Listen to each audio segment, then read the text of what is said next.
Olá, queridos alunos, tudo bem? Sou eu de volta, professor Guilherme Correia, para a gente trabalhar com mais um ponto importante, o tema da audiência de instrução e julgamento para o teu exame de ordem, tá? A audiência de instrução e julgamento, veja bem, ela vem trazida aqui, trabalhada, disposta no código, entre o 358 até o 368 do CPC de 2015.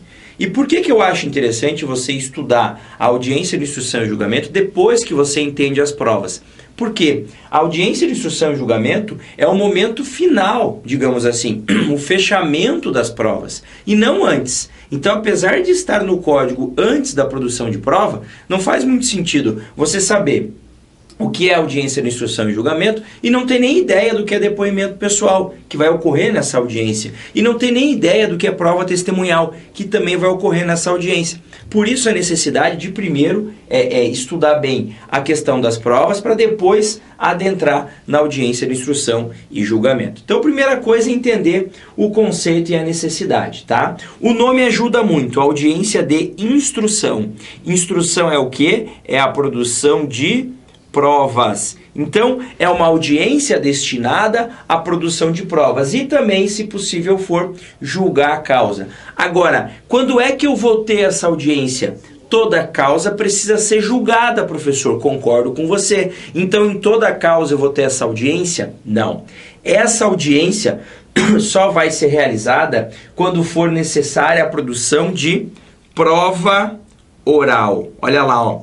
Quando for necessária a produção de prova oral em audiência. E quando eu falo em prova oral, entenda, ouvir perito e assistente técnico, ouvir testemunhas ou ouvir as partes. Se, no momento do saneamento do processo, o juiz verificar que não precisa ouvir parte, não precisa ouvir testemunha e não precisa ouvir nem o perito e nem o assistente técnico de forma oral, ele não designa essa audiência. Ok? Então, cuidado, essa audiência nem sempre será designada tão somente quando for necessária a produção de prova oral nesta audiência aí. Beleza? Professor, em que momento que se designa essa audiência? Olha o que eu coloco lá. Será designada na decisão de saneamento ou na audiência de saneamento. Claro, aquela audiência de saneamento é aquela audiência de saneamento compartilhado que eu já mencionei com você num dos blocos anteriores. Então, sempre que eu tiver aquela audiência de saneamento compartilhado, nela mesmo, se for o caso, eu já designo a data de audiência de instrução e julgamento, se for necessário. Se o juiz não marcou aquela audiência, mas fez a decisão no próprio cartório, no próprio gabinete dele, ele nessa decisão de saneamento já designa uma data para a sua realização. Beleza? E aí a parte mais complexa e talvez mais importante, sem dúvida nenhuma, é o procedimento. E isso já apareceu em exame de ordem. Já apareceu a ordem das oitivas, a ordem que eu vou ouvir partes, testemunhas e assistente técnico. Isso, repito, já apareceu em exame de ordem passado aí. Mas dentro desse procedimento, antes mesmo de a audiência começar, ela tem um procedimento inicial, que é o chamado pregão. Ó, eu coloco ali, ó, em primeiro lugar, o que acontece? O juiz mandará apregoar as partes, advogados, testemunhas e peritos.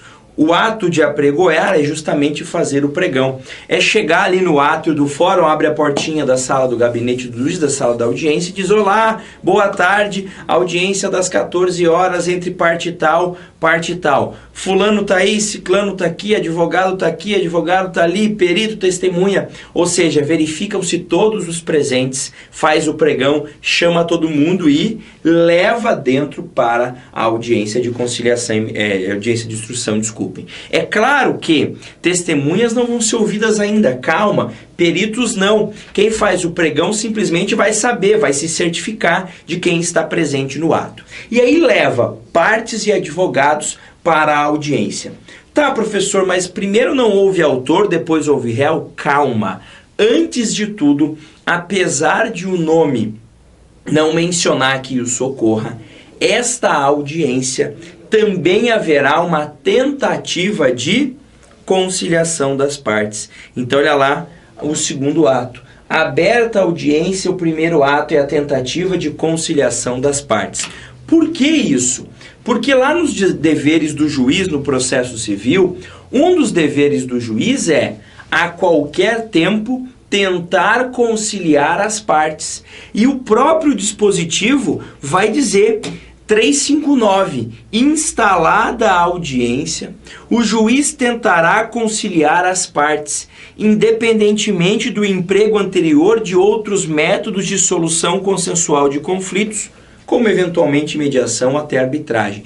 Quer dizer o seguinte, ainda que tenha havido uma anterior audiência de conciliação e mediação totalmente frustrada, totalmente sem nenhuma possibilidade de realização de acordo, ainda assim, iniciada esta audiência de conciliação e mediação, de instrução e julgamento, desculpem, o juiz senta com as partes e tenta conciliar.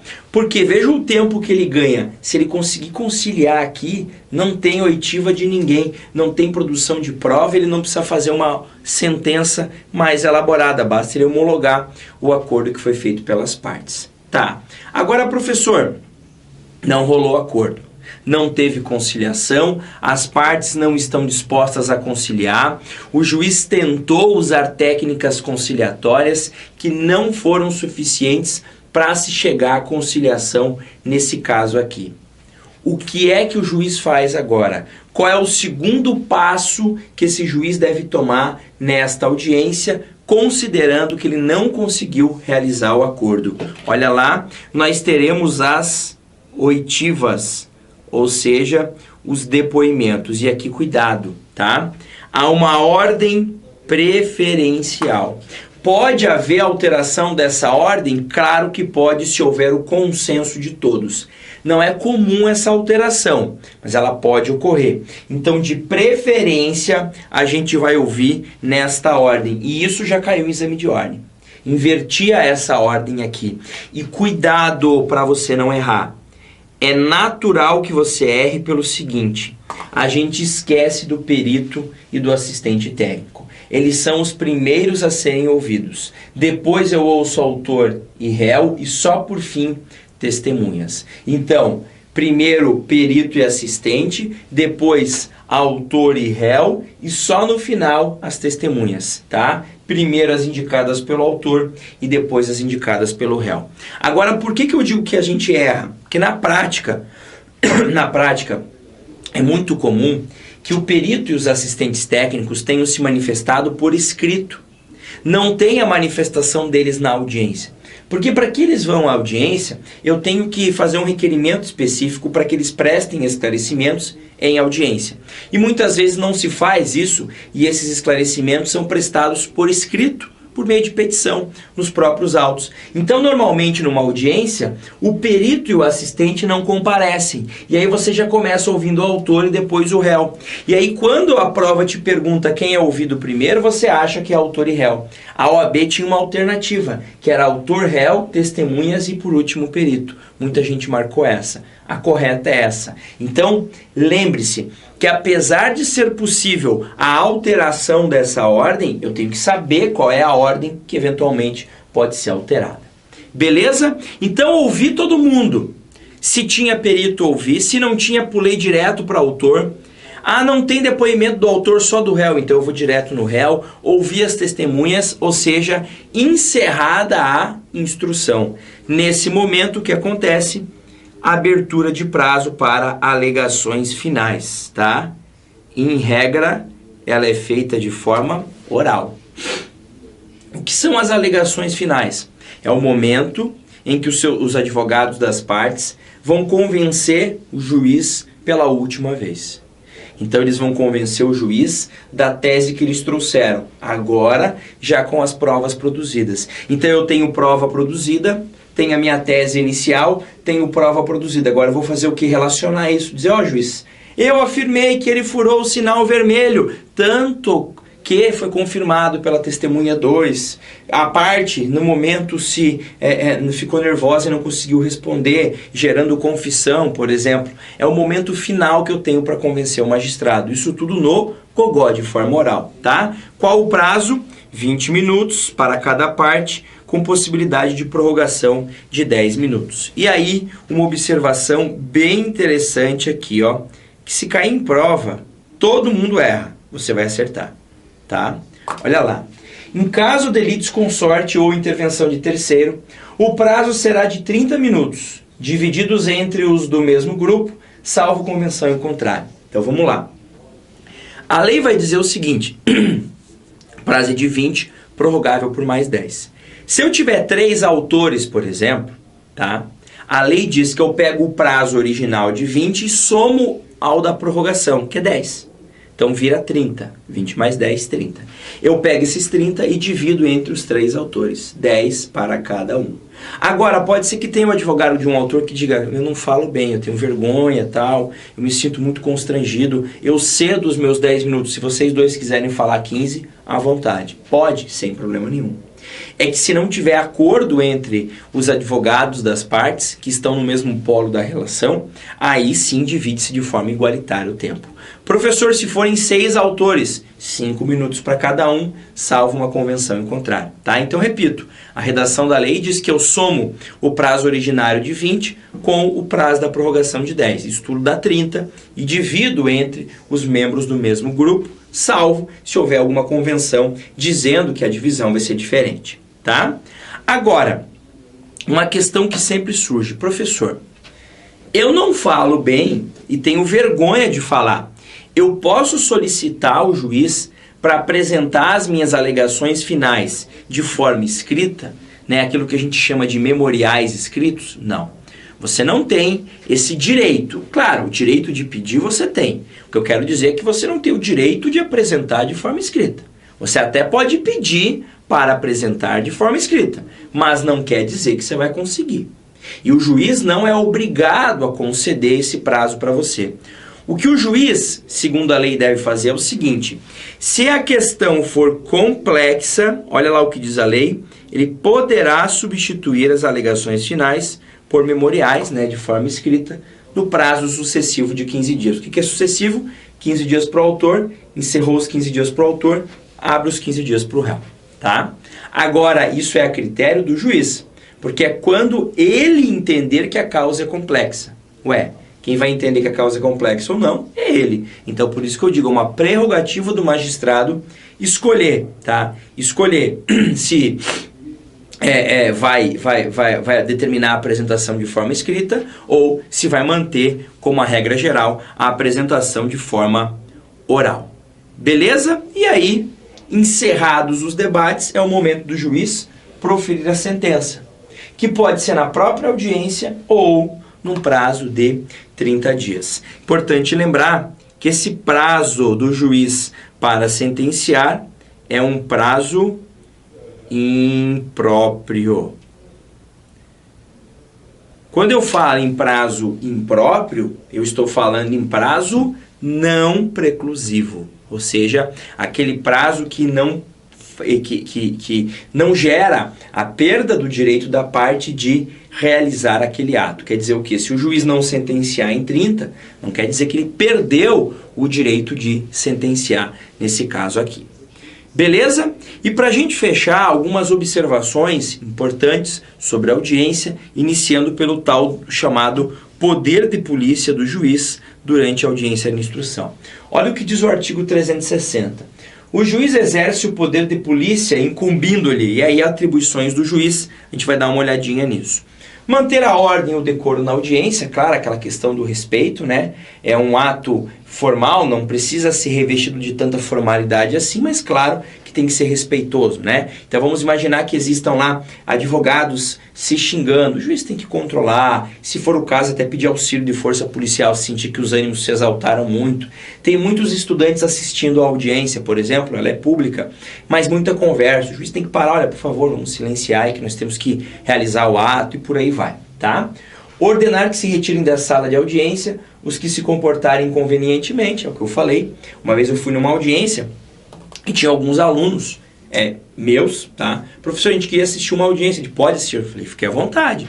É pública, mas se comporte. Isso aqui não é sala de aula que vocês ficam conversando e a gente demora para chamar a atenção. E eles começaram a conversar, de repente foi lá e bateu um selfie dentro da sala de audiência. O juiz falou, por favor, o senhor pode se retirar. Isso não é um comportamento com um ato desse importante, onde você tem uma discussão dos direitos das partes.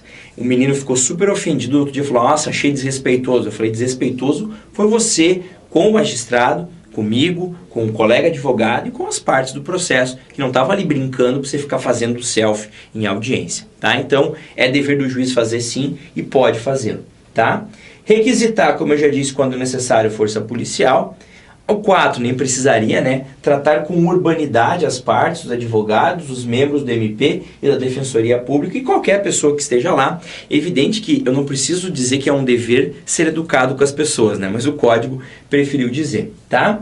E registrar em ata, com exatidão, todos os requerimentos apresentados em audiência. Então, tudo que eu, como advogado, peço ao juiz, eu, como defensor público, eu, como Ministério Público, peço ao juiz, ele deve registrar em ata. E aqui já um adendo importante.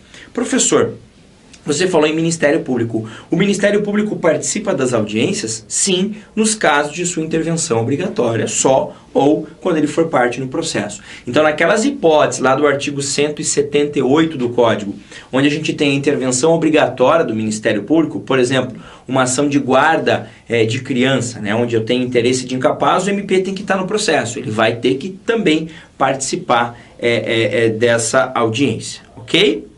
Segundo ponto, a possibilidade de adiamento da audiência. A audiência pode ser adiada? Pode. Quando? Olha lá. Convenção das partes, se não puder comparecer por motivo justificado qualquer pessoa que dela deva necessariamente participar, ou por atraso injustificado de seu início em tempo superior a 30 minutos do horário marcado. Dessas três hipóteses, gravem essa aqui, porque isso aqui é uma luta da Ordem dos Advogados do Brasil, que sempre se questionou, mas peraí, o advogado nosso vai lá, fica 1 hora esperando a audiência e não começa, e os compromissos dele? A ideia atrasou em mais de 30 minutos, ele vai lá e fala, a audiência vai ter que ser adiada, porque eu não sou bobo de ficar esperando mais do que meia hora aqui, tá? É um direito que o advogado tem, você não é obrigado a exercer, né? Às vezes, como advogado, você fala, peraí, meu cliente está esperando essa audiência há tanto tempo, que se eu pedir para adiar agora, vai ser um transtorno para ele, então eu vou esperar e paciência, tá? Mas é uma possibilidade que existe, tá? E aí, ó, uma observação bastante importante é a do parágrafo 2º e do parágrafo 3º. A do parágrafo 2º é a mais importante de todas, porque também é uma novidade desse nosso CPC de 2015. Olha lá, o juiz poderá dispensar a produção das provas requeridas pela parte cujo advogado ou defensor não tenha comparecido à audiência, aplicando-se a mesma regra ao Ministério Público. Então vamos imaginar que eu sou autor de uma demanda. No dia da audiência, o meu advogado, que pediu para ouvir algumas testemunhas, não foi na audiência. O juiz pode dispensar essas testemunhas, dizendo, ó, o advogado não veio, era ele que sabia por que era importante, eu não vou ouvir. O juiz não é obrigado a dispensar, ele pode dispensar. E muitos acabam dispensando até como uma forma de punição, né? Peraí, você pede a produção de uma prova porque você diz que é importante. Aí no dia do ato, para ouvir essa prova, você não vem? Ah, então que se dane. Presume que isso aí não seja importante e acaba dispensando, tá? E aí lembrar, né, que sempre que você tiver um adiamento, né, as despesas acrescidas desse adiamento são arcadas por quem deu causa, claro, se for de forma injustificada. Exemplo, uma testemunha não foi na audiência porque não quis. Marca uma nova audiência? Marca. E essa testemunha que paga as custas, tá? Agora a testemunha não foi porque se acidentou no caminho. Aí não, aí evidentemente você não pode punir a testemunha por essa situação, já que a ausência dela foi uma ausência plenamente justificada, tá? E claro, sempre que você tem adiamento, antecipação da audiência, você deve intimar, né, os advogados ou até a própria sociedade de advogados a respeito desta nova data da audiência, tá? A questão da unidade da audiência. Em regra, nós temos uma audiência de instrução e julgamento no processo. Mas é claro que ela pode ser cindida, dividida. Olha ali o que diz a lei. A audiência é una e contínua, é uma só, e a partir do momento que começa, ela acaba. Ela não tem interrupções, pelo menos em regra. Começou dia 10, vai acabar no dia 10, não importa o horário, pelo menos em regra. Mas é possível, tá, que de forma excepcional e justificada, ela seja cindida, tá, na ausência de perito ou testemunha, desde que haja concordância das partes. Então imagine que são 7 testemunhas para serem ouvidas. 5 estão lá. Ouço as 5 e posso ouvir as outras 2 num outro dia, tá? Agora, cuidado, as partes precisam concordar com isso. Porque, às vezes, tem 7 testemunhas para serem ouvidas. 5 minhas estão presentes, as que eu arrolei. 2 da outra parte não vieram. O juiz fala, vamos ouvir as 5 primeiro? Eu falo, não. Porque essas outras 2... o advogado deles vai passar o que elas disseram para elas. Não quero ouvi-las, não. Eu quero ouvir todas no mesmo dia. Então, se não houver concordância nesse caso, a audiência não poderá ser cindida. E a outra situação em que você pode ter, digamos, essa cisão da audiência, é quando não é possível você fazer a instrução, alegação final e julgamento no mesmo dia. Pode ser que a instrução esteja muito atrasada, o horário está muito adiantado, todo mundo muito cansado. Aí eu marco para o dia seguinte, ou, né, se não tiver o dia seguinte, a data mais próxima possível, claro, sempre em pauta preferencial. Quando a gente fala em pauta preferencial, quer dizer o quê? Numa pauta específica para aquilo. Por quê? Essa audiência já começou, não é uma audiência do zero, então é interessante que ela tenha preferência para que seja reiniciada, tá? E para fechar, a gente fala sobre a documentação da audiência, que está prevista lá no 367 do Código, tá? O que é importante da documentação? Tudo que consta na audiência deverá ser documentado em ata de audiência ou até mesmo de forma gravada, né? Hoje em dia é muito comum que as audiências sejam integralmente gravadas com sistemas de áudio e de vídeo, tá? Isso é possível? É possível e vem ocorrendo. E no final da audiência, sempre as partes devem assinar. Se tudo constar em ata, assina a ata da audiência, constando todas as informações lá. Tudo está gravado, vai constar na ata que consta gravado. E aí as partes vão assinar essa ata que sabem que está tudo gravado. O que tinha acontecido antigamente na prática? Muitos advogados reclamavam que na hora de passar o arquivo para o sistema de gravação, alguns trechos eram omitidos, tá? Reclamações muitas vezes infundadas, porque como é que eles iam omitir? Ah, fizeram uma edição. Pois é, mas uma edição específica de um ponto é estranho. Tudo bem. O que a lei falou? Não, então tá. Para evitar isso, qualquer um pode gravar a audiência, sem que sequer ter autorização do juiz. É o que está aqui, ó, no parágrafo 5º. A audiência poderá ser integralmente gravada em imagem e em áudio, em meio digital ou analógico, desde que assegure o rápido acesso das partes e dos órgãos julgadores observadas a legislação específica. Essa gravação é a gravação feita pelo juízo. E olha o que diz o parágrafo 6º.